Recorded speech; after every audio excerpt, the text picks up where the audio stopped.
Hello everyone, and welcome to my BNB CBS Gossip 24 channel. Finn stood there with the mask pulsing in his hands, the world narrowing to the sound of his own breath as the final seconds stretched into commodity unsupportable, because the moment he pulled, the moment the mask loosened and came down, reality itself sounded to tear, and there she was, Luna, her face pale and familiar and incredibly wrong in this place, in this part. Her eyes the same bones that had formerly laughed with him under summer skies and rumored pledges in quiet corners. Now gaping back at him from behind the identity of Dylan, the adversary, the shadow that had visited every step of his recent life, and Finn's mind shattered in real time as every memory rearranged itself with violent clarity, every discussion replaying with a cruel new subtext, every warning he'd ignored screaming for his attention too late, because Dylan had no way been a foreigner. No way been some faceless adversary lurking in the dark. Dylan had been Luna Luna with her soft voice and steady hands, Luna who had renovated him up when he was bleeding, Luna who had told him to trust her, Luna who had looked him in the eyes and sworn she was on his side, and now that same face was framed by the edges of the mask he still gripped like a broken relic, his fritters numb, his heart pounding so hard it felt like it might crack his caricatures from the inside, and the unbelief hit first. A bedazzling, roaring unbelief that drowned out everything differently, because this reveal was too big, too cruel, too insolvable to be true, and yet there she was, breathing, real, exposed, her lips parted as if she might explain or apologize or justify the insolvable, but Finn couldn't hear anything beyond the rush of blood in his cognizance as the weight of treason came crashing down, heavy and stifling, dragging with it the consummation that the person who had known him stylish had also known exactly how to hurt him most, and as he goggled at her, firmed. Between rage and grief, images swamped his mind in merciless detail the way Dylan had always sounded one step ahead, the uncanny understanding of Finn's fears and sins, the moments when Luna had dissolved only to reappear with defenses he'd accepted without question, the late nights, the half-trueness, the aesthetics that dallied just a second too long, and with every flashed back detail the verity stoned, cutting deeper, until Finn felt like he was standing amid the wreckage of his own life, everything he allowed he understood reduced to fractions at his bases, and Luna, exposed and unmasked, was both the mastermind and the ruin of it all. He wanted to scream, to demand answers, to ask why, how long, whether any of it had been real, but the questions tangled in his throat, choked by the sheer enormity of the twist, because this wasn't just an adversary reveal, this was the collapse of trust itself, the kind that leaves nothing untouched, and as Luna eventually spoke his name, vocally, desperately, it only made it worse, because it was the same way she had always said it, the same tone that had formerly meant safety, and now it felt like an armament, and Finn's hands shook as he dropped the mask, the concave clatter echoing like a projectile, because the symbol of Dylan's imminence now lay empty on the ground, useless, its power gone, replaced by commodity far more intimidating, the verity, raw and unrecoverable. He took a step back, also another, as if distance might ever fix what had been broken, but Luna remained there, unmoving, her own countenance cracking as gashes welled in her eyes, and for a detail, agonizing moment Finn saw not the architect or the manipulator but the girl he'd loved, the bone who had formerly sworn she'd no way lie to him, and that transitory regard nearly destroyed him, because it meant that some part of her was still real, that the connection they'd participated hadn't been entirely a taradiddle, and that knowledge hurt more than if she'd been a monster through and through. His world didn't just shatter, it collapsed, collapsing inward as every certainty he'd erected himself upon gave way, leaving him suspended in a void where love and abomination twisted together so tightly he couldn't tell where one ended and the other began, and as Luna eventually admitted that she had been Dylan, that every move had been calculated, that she'd told herself she could keep him safe indeed as she risked everything, Finn felt the last pieces fall into place. With ruinous futurity, because this wasn't an unthinkable twist presently, it was his new reality, one where the line between supporter and adversary had been cancelled, one where the person he'd trusted most had been wearing a mask the entire time, and as he turned down, unfit to look at her any longer, the silence between them roared louder than any battle could have, heavy with everything unsaid and everything that could no way be undone, and Finn understood, with paining clarity, that indeed if he survived what came next, indeed if he won whatever battle still lay ahead, he'd no way be the same again, Because some exposures don't just change the story, they change the person living it. And as Dylan's mask lay abandoned behind him and Luna stood revealed in all her woeful, terrible complexity, Finn walked forward into an uncertain future, carrying the weight of a verity that had resolved his world fairly in two, knowing that nothing, absolutely nothing, would ever be simple again. Finn's footsteps echoed hollowly in the empty corridor as he stumbled backward, each step dragging against the pull of disbelief, a numb weight pressing on his chest that made every inhale a labor. Because even though he had seen Luna's face, recognized it, felt the warmth of her presence twist into the icy grip of betrayal, his mind refused to fully accept the truth, as though the universe itself had paused in anticipation of his reaction, and every memory of her, of Dylan, flashed in a brutal montage, unrelenting, unyielding, showing him moments he had cherished and now could not distinguish from deceit, because Luna's laughter, once a balm to his anxiety, now echoed as a cruel reminder that trust had been a luxury he could no longer afford, and as he turned a corner, the sterile fluorescent lights flickering above him like the dying pulse of a world he no longer recognized, he thought about the first time he had truly relied on her, had confided in her without reservation, had allowed himself to feel seen and safe, and how that vulnerability had been weaponized against him, the realization burning through him hotter than anger, more corrosive than grief, until it seemed to consume him entirely, leaving nothing but a raw, hollow echo where certainty had once lived. And yet, even in the midst of this collapse, part of him, the part that remembered summer skies and quiet corners and whispered promises, refused to let go completely, refusing to believe that the girl he had loved could be entirely the architect of this labyrinthine deception. And so he forced himself to pause, leaning against the cold wall, feeling the texture of reality press against his palms as if it could offer grounding, as if physical contact could tether him to the world he had always known before it had fractured so irreparably, and in that stillness, he remembered the way Dylan, Luna, had always seemed to anticipate his moves, the uncanny timing that had once felt like intuition but now rang with sinister precision, and he realized with a crushing clarity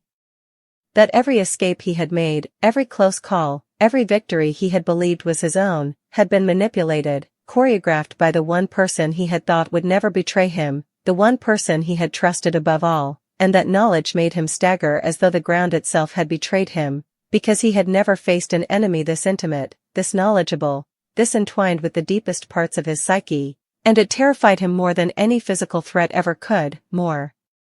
than any fight he had survived or plan he had executed, because this was a war fought inside the core of his own being, where love and trust had been the ammunition and now lay scattered and useless, and as he drew his shaking hands to his face, pressing the heels of his palms against his eyes in a futile attempt to shut out the vision of her unveiled, he felt a torrent of conflicting emotions collide and spiral, grief tangling with fury, confusion clawing at reason, fear and desire and disbelief all coiling together like serpents in his chest, making it hard to breathe, hard to think, hard to remember which way was forward when the past he had built his present upon had been systematically dismantled, and even as Luna's soft, pleading voice reached him again, repeating fragments of explanations, of justifications, of apologies that seemed both sincere and impossibly calculated, he could not respond, could not reconcile the girl he had loved with the schemer he now faced, and every instinct screamed at him to flee, to run from the ruin of everything he had known, yet a deeper, more stubborn part of him, the part that had once believed in redemption, in second chances, in the possibility of human imperfection coexisting with true affection, urged him to listen, to see, to search for the truth buried beneath layers of manipulation, and so he did not move, did not speak, only let the silence stretch between them, thick and suffocating, until it seemed to form a tangible barrier of betrayal that neither apology nor explanation could pierce, and in that silence, memories continued to assault him relentlessly, showing him her hands reaching for his during moments of danger, her whispered reassurances when panic threatened to consume him, her eyes searching his face for trust even as the mask of Dylan had concealed her own motives, and he understood, painfully, that she had been performing for him all along, that her care and her protection had been entangled with strategy, that every act of tenderness might have been genuine yet also entirely opportunistic, a duality so impossible to parse that his head threatened to split under the weight of it, and as he thought this, he realized he was trembling not just from anger but from the vertigo of a world unmoored, because if someone so close could wield deception with such precision, then what else, what other truths, could he ever rely upon? And his mind spiraled, trying to reconstruct the timeline, to insert logic into the chaos, to understand the method behind the madness, but every explanation seemed to dissolve under the intensity of his emotions, leaving him with nothing but raw perception. Luna was Dylan, and Dylan was Luna, and there was no going back. And yet, despite the devastation, a small, jagged shard of resolve pierced the despair. Finn realized that he could not simply collapse into hopelessness. Survival demanded action, demanded clarity, demanded a reckoning. His instincts, honed through countless trials and close calls, stirred, urging him to analyze her body language, her hesitation, her posture, to discern what parts of her deception were defensive and which might reveal weakness. And as he studied her now, her trembling hands, her teary eyes, the subtle flinch when he moved closer, he understood that beneath the mask she had wielded so effectively, Luna was human, fallible, perhaps even afraid, and that realization ignited a mixture of caution and curiosity within him, a need to comprehend her motives fully, to understand the lengths she had gone to determine whether any of the Luna he had loved still existed, however faintly, buried under layers of cunning and self-preservation. He thought about confronting her, demanding answers in the brutal, uncompromising way the situation seemed to require, yet another part of him, the part still tethered to memory and emotion, hesitated, afraid that in seeking clarity, he would expose himself to another form of manipulation, another psychological assault that could fracture him irreparably, and so he remained where he was, caught between confrontation and retreat, a living monument to the chaos of trust violated, to the shattering of certainty, to the unbearable weight of truth unveiled. And as the minutes stretched, silence thickening into something almost sentient, Finn's thoughts grew darker, more intricate, imagining every possibility, every plan Luna might have enacted, every step she had anticipated, every time she had smiled and nodded while plotting in secret, and the sheer scale of her cunning made his head spin, for it was one thing to fight an enemy of flesh and strategy, and another entirely to face someone whose strategy had been intertwined with love, with intimacy, with the deepest parts of his sense of self, and as he realized this, his stomach churned, a mix of nausea and rage, and he felt a primal urge to lash out, to strike, to make the world real again through some act of violence or control, yet instinct told him that the immediate impulse could be his undoing, for Luna, even exposed, had proven herself capable of anticipating every move, and Finn knew that acting blindly would only play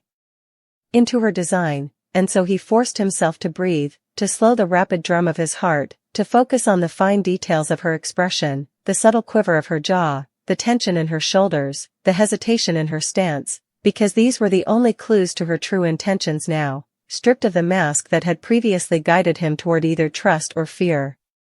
He began to piece together the moments that had once seemed inconsequential but now struck him with painful significance, the time she had vanished on the night of the breach, her cryptic explanation about needing to handle things, the uncanny luck that had saved him repeatedly from danger he had assumed was happenstance, the times she had redirected him from pursuing certain paths with urgency that now rang hollow, the small gestures that seemed caring but now revealed themselves as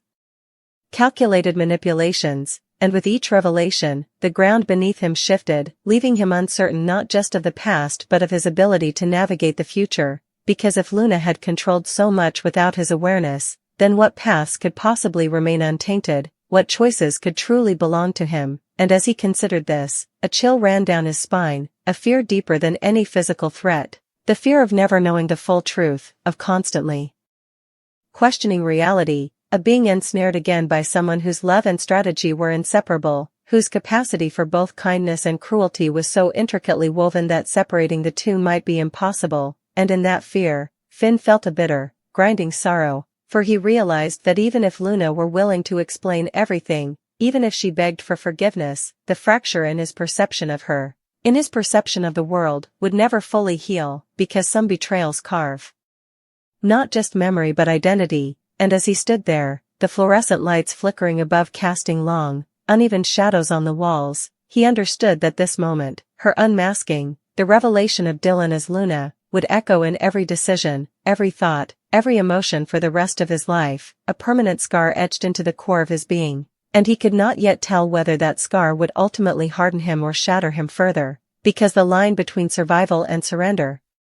between love and vengeance, between clarity and madness, had blurred so thoroughly that each heartbeat felt like a gamble, each breath a negotiation with reality itself, and even as Luna stepped forward, hesitant, seeking connection, seeking explanation, seeking the remnants of the bond they had once shared, Finn could only stand still, caught in the gravitational pull of a truth that was at once undeniable and incomprehensible. A truth that demanded reckoning but offered no roadmap, a truth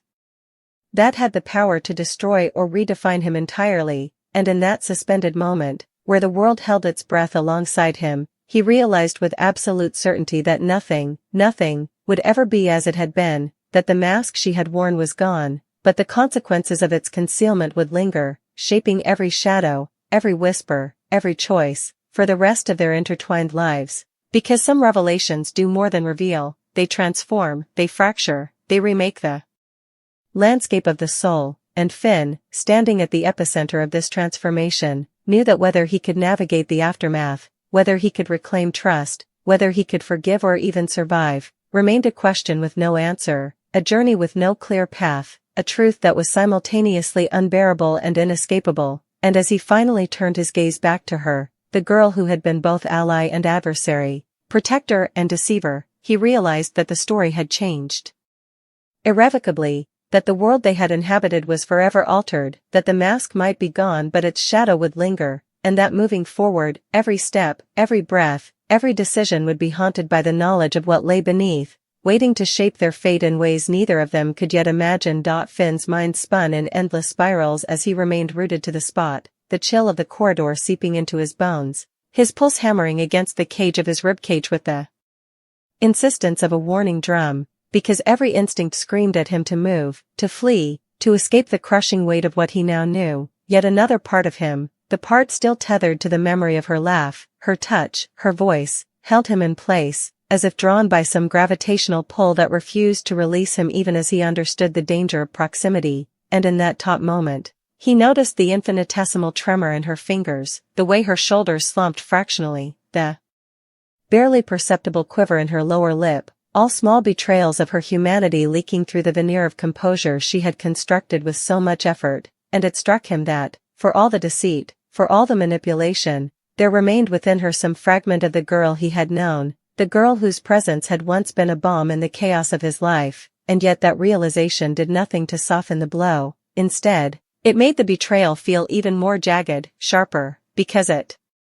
was not a stranger who had tricked him, not some faceless enemy lurking in the shadows, but someone who had touched the deepest recesses of his soul, someone whose very existence had been intertwined with trust, with love, with vulnerability, and now that trust had been twisted into a weapon pointed at the very core of his being, and Finn's thoughts accelerated, looping through every encounter, every shared glance, every whispered confidence, dissecting them with meticulous cruelty, analyzing every smile, every gesture, every word spoken under the guise of care, searching for evidence, for proof, for any clue that might distinguish the genuine from the orchestrated, and with each recollection, he felt the fragile architecture of his understanding crumble further, because the more he tried to map out her deception, the more he realized he could not even begin to untangle the threads of manipulation from the strands of authenticity, and in that realization came a